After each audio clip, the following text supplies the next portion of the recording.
Hello दोस्तों, स्वागत है आज के करंट अफेयर्स में। पहला न्यूज है, जगत गुरु रामभद्राचार्य और गुलजार को ज्ञानपीठ पुरस्कार मिलेगा। जो रामभद्राचार्य हैं वो 22 भाषाओं के ज्ञानी हैं। संस्कृत विद्वान जगत गुरु रामभद्राचार्य और मशहूर गीतकार व कवि गुलजार को 2023 का 58वां ज्ञानपीठ पुरस्कार दिया जाएगा। जो रामभद्राचार्य है वो संस्कृत कवि है और जो गुलजार हैं वो उर्दू कवि हैं। तो उन्हें इस वर्ष का ज्ञानपीठ पुरस्कार दिया जाएगा। पुरस्कार में 11 लाख रुपए, प्रशस्ति पत्र और वाग्देवी की कांस्य प्रतिमा दी जाती है। जन्म से ना देख पाने के बावजूद जगत गुरु रामभद्राचार्य संस्कृत और वेद पुराणों के प्रकांड और विद्वान हैं। वहीं गुलजार ने गीत लेखन, गजल व कविता में काफी नाम कमाया है। समिति ने कहा इस बार पुरस्कार 2 भाषाओं के विद्वानों को दिया जाएगा। तो संस्कृत और उर्दू के विद्वान है दोस्तों, इन्हें ज्ञानपीठ पुरस्कार दिया जाएगा।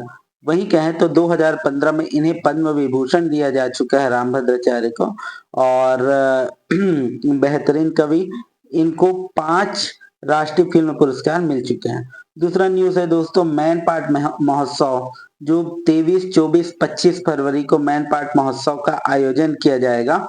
मैन पाट महोत्सव दोस्तों इस बार महानदी की आरती की जाएगी। ये इसमें मैन पाट महोत्सव हर वर्ष फरवरी माह में मनाया जाता है। तो इस वर्ष 23, 24 और 25 फरवरी को मैन पाट महोत्सव का आयोजन किया जाएगा। इसके बाद सिरपुर महोत्सव दोस्तों 24 फरवरी से 3 दिवसीय महोत्सव का आयोजन किया जाएगा।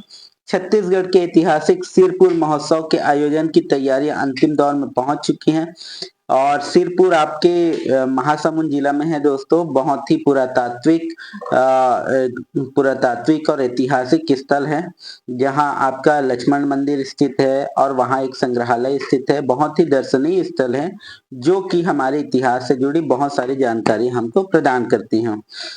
तीसरा न्यूज है दोस्तों, भारत ने इनसैट 3DS लॉन्च किया है। सबसे शक्तिशाली रॉकेट GSLV ने महज 20 मिनट में 37,000 किलोमीटर ऊंचाई पर पहुंचाया है। तो करंट अफेयर्स के दृष्टिकोण से यह बहुत ही महत्वपूर्ण है। इनसैट 3DS लॉन्च, मौसम की सटीक जानकारी इससे मिलेगी। आने वाले कुछ दिनों में इसरो के वैज्ञानिक 2274 किलो वजनी इनसैट 3DS के मार्ग में बदलाव करेंगे। ठीक है, इनसेट भारत का तीसरी पीढ़ी का मौसम विज्ञान उपग्रह है। तो ये पूछा जा सकता है कि इनसेट 3DS किससे संबंधित है। तो ये मौसम के ज्ञान देगा हमको, मौसम की जानकारी ये प्रदान करेगा, जिससे हमको सटीक जानकारी मौसम के बारे में हो जाएगी। तो ये एक नया इन्वेंशन होगा मौसम के क्षेत्र में। श्रीहरिकोटा से ये छोड़ा जाएगा। धरती और सागर की सतह और मौसम पर पैनी नजर रखने की अपनी क्षमताएं बढ़ाते हुए भारत ने अपना नया उपग्रह लॉन्च किया है। आगे हम चलते हैं दोस्तों कि असम में खेलो इंडिया यूनिवर्सिटी गेम 2023 का आयोजन किया जाएगा। इसमें एक मुख्य फैक्ट आप देखिएगा कि मुख्यमंत्री असम के कौन है। तो इसमें आपको मिल जाएगा डॉक्टर हेमंत विश्वकर्मा यहाँ के मुख्यमंत्री हैं। तो इसका आयोजन किया जाएगा। इसमें असम के नृत्य और विषयगत प्रदर्शन और लाइव प्रदर्शन इसमें किया जाएगा। तो व्यापम में इस तरह के क्वेश्चन पूछे जाते हैं करंट से रिलेटेड। अगला क्वेश्चन है दोस्तों लोकतंत्र सूचकांक से संबंधित। लोकतंत्र सूचकांक में भारत 41वें स्थान पर आया है ना। 2022 में भारत के स्थान 46वां था। उसी प्रकार नॉर्वे, न्यूजीलैंड और आइसलैंड ने सूचकांक में शीर्ष स्थान बनाया है, जबकि उत्तर कोरिया, म्यांमार और अफगानिस्तान सबसे निचले पायदान पर हैं। भारत को इस सूची में फ्लॉड डेमोक्रेसी की सूची में रखा गया है। तो इसको याद रखिएगा, 41वां स्थान लोकतंत्र सूचकांक में मिला है। अगला हम देखें दोस्तों वायु शक्ति 2024, जिसमें गरजे उन्नत लड़ाकू विमान। तो राजस्थान के जैसलमेर के चांदन फील्ड फायरिंग रेंज में शनिवार को वायुसेना के डे नाइट युद्ध अभ्यास वायु शक्ति 2024 का आयोजन किया गया। तो ये क्वेश्चन पूछा जा सकता है कि युद्धाभ्यास वायु शक्ति 2024 का आयोजन कहाँ किया गया। तो राजस्थान के जैसलमेर में। अगला फैक्ट है दोस्तों, छत्तीसगढ़ में प्रधानमंत्री school for rising India PM3 योजना का शुभारंभ 19 फरवरी को होने जा रहा है। केंद्रीय शिक्षा मंत्री श्री धर्मेंद्र प्रधान के मुख्य आतिथ्य और मुख्यमंत्री श्री विष्णुदेव साय की अध्यक्षता में पीएमश्री योजना का शुभारंभ 19 फरवरी को शाम 5:30 बजे किया जाएगा। केंद्र सरकार द्वारा राष्ट्रीय शिक्षा नीति 2020 के तहत देश भर के 14,500 सरकारी स्कूलों को पीएम श्री योजना में अपग्रेड किया जा रहा है। इस योजना के तहत छत्तीसगढ़ के 211 स्कूलों का चयन प्रथम चरण में किया गया है।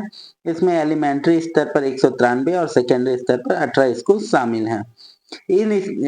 अब आगे हम चलते हैं कि तेंदुपत्ता संग्रहण के दाम बढ़ गए हैं। तेंदुपत्ता पारिश्रमिक दर 4,000 से बढ़कर 5500 रुपए हो गई है। तो ये बहुत ही इंपॉर्टेंट फैक्ट है कि तेंदुपत्ता पारिश्रमिक दर से क्वेश्चन पूछे जा सकते हैं। तो 5500 रुपए है जो, और डिफरेंस अमाउंट है 1500 रुपए इसमें बढ़ाया गया है। तो एक इसमें बहुत बड़ा परिवर्तन इसमें हुआ है, तो ये पूछा जा सकता है। ये हम देख चुके हैं दोस्तों। सिरपुर महोत्सव 24 फरवरी को ऐतिहासिक, धार्मिक और पुरातात्विक नगरी सिरपुर में सिरपुर महोत्सव 24 से 26 जनवरी तक होगा। ठीक है, इस बार महानदी की आरती भी होगी, लेजर शो होगा, इंडियन आइडल थीम की प्रस्तुति इसका मुख्य आकर्षण होगा दोस्तों। तो ये पूछा जा सकता है। सिरपुर महोत्सव और मैन पाट महोत्सव फरवरी में मनाया जाता है, तो इस चीज को आप एकदम याद रखिएगा। इसके बाद हम चलते हैं कि CJI DY चंद्रचूड़ हैं, यानी कि chief justice of India DY Chandrachud. इसको हमने पहले भी कवर कर चुके हैं कुछ दिन पहले, तो इसको याद रखिएगा। ये मुख्य जस्टिस के बारे में प्रश्न पूछा जाता है। छत्तीसगढ़ के हाई कोर्ट के मुख्य जस्टिस को भी आपको याद रखना है। आगे हम क्वेश्चन आपके लिए है कि वन नेशन वन इलेक्शन समिति के अध्यक्ष इनमें से कौन है? रामनाथ कोविंद, डॉक्टर मनमोहन सिंह, अमिताभ खान, मोहम्मद हामिद अंसारी। दूसरा है पीतल किन दो चीजों से मिलकर बनता है? पीतल मिश्र धातु है, वो किनसे मिलकर बनता है? तीसरा, प्रसिद्ध लेखिका रोमिला थापर का संबंध इनमें से किस विषय से है? इंसुलिन की खोज किसने की थी? और महाभारत के अनुसार घटोत्कच की माता इनमें से कौन है? तो इसको आपको आंसर देना है, कमेंट्स में बताना है दोस्तों कि इन सभी का आंसर क्या है। ये पेपर के सिलेक्टेड क्वेश्चंस है। जो पेपर सेट करता है वो भी पेपर रीड करता है, तो कहीं ना कहीं पॉसिबिलिटी बनती है कि अगर अच्छा क्वेश्चन मिले तो इससे उठाया जा सकता है। तो इन क्वेश्चनों पर आपकी पैनी नजर होनी चाहिए। तो इसमें एक साइंस का क्वेश्चन है, इंसुलिन की खोज किसने की थी, एक रोमिला थापर के संबंध में है। तो इन क्वेश्चनों को आपको तैयार करना है ना। तो वन नेशन वन इलेक्शन जो कि अभी हॉट विषय है कि एक देश में एक साथ इलेक्शन होने चाहिए, तो इसके लिए एक समिति बनाई गई है। तो ऐसे सारे क्वेश्चन आपको न्यूज़पेपर में मिल जाते हैं, तो न्यूज़पेपर को आप रोज रीड करिए। अगला फैक्ट है कि डिजिटलीकरण के मामले में अब भारत तीसरे नंबर पर जर्मनी और जापान को पीछे छोड़ा है। तो इसको याद रखिएगा कि डिजिटलाइजेशन पर किए गए अध्ययन से पता चला है कि वैश्विक रैंकिंग में भारत तीसरे नंबर पहुंचा है। इसके ऊपर में अमेरिका और चीन है, यानी अमेरिका प्रथम स्थान पर है और चीन द्वितीय स्थान पर। तो हम देख रहे हैं कि भारत में हर क्षेत्र में डिजिटल व्यवस्था हो गई है, डिजिटल अर्थव्यवस्था हो गई है।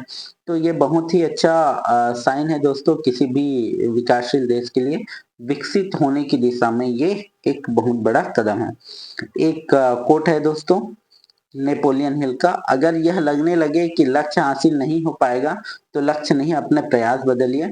तो बिल्कुल अपने लक्ष्य के प्रति आप अडिग रहिए और हमेशा तैयारी करते रहिए, कंसिस्टेंट रहिए और तैयारी को आगे बढ़ाएं। एक छोटा सा और फैक्ट आपके सामने रख देता हूं कि दुनिया में पहली बार एयर डाक टिकट 1911 में पहुंचाने के लिए विमान का इस्तेमाल किया गया थे, है ना। इलाहाबाद से 6500 पत्र लेकर पहली एयरमेल नैनी पहुंची थी। तो इतने को याद रखिएगा दोस्तों। आज के लिए बस इतना ही। Thank you.